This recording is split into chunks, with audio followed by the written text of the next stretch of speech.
ഇരട്ടച്ചങ്കുള്ള ദാസപ്പൻ രാജാവിൻ്റെ ഗുണ്ടാ കേരളം, 10 വർഷത്തെ മാടമ്പി ഭരണം, ഈ മനോഹര നാടിനെ ഗുണ്ടകളുടെ സ്വർഗമാക്കി മാറ്റിയ രാജാവ് ഒരു പടി കൂടി കടന്ന് കൊടും ക്രിമിനലുകൾക്ക്, അതായത് ചോര വീഴ്ത്തുന്നത് ലഹരിയാക്കിയവർക്ക് ഹൈ സ്കിൽഡ് സാലറിയും കൊടുക്കുന്നു.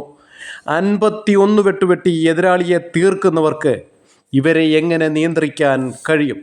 പൊതിച്ചോറിനോടൊപ്പം പൊതിയും വിൽക്കുന്ന എത്രയോ കുട്ടി സഖാക്കൾ, യുവതലമുറയെ കൊട്ടേഷൻ, MDMA കടത്ത് തുടങ്ങിയ മേഖലകൾ തളച്ചിട്ടാൽ ഇതുപോലുള്ള നെറികെട്ട രായാക്കൾക്ക് ദന്തഗോപുരങ്ങളിൽ എന്നും വിരാജിക്കാമെന്ന ഭാവം. ചെടിച്ചട്ടി കൊണ്ട് പ്രതിഷേധക്കാരെ കൈകാര്യം ചെയ്യുന്ന അണികൾ, രക്ഷാപ്രവർത്തനം നടത്തുന്നവർ എന്ന് നിർണയിക്കുന്ന മാടമ്പിമാർക്ക് എന്തു നീതിബോധം? എന്നിട്ടും പറയും 3 ലക്ഷം കോടിയായിട്ടിവിടെ നിക്ഷേപകർ ക്യൂ നിൽക്കുകയാണെന്ന്.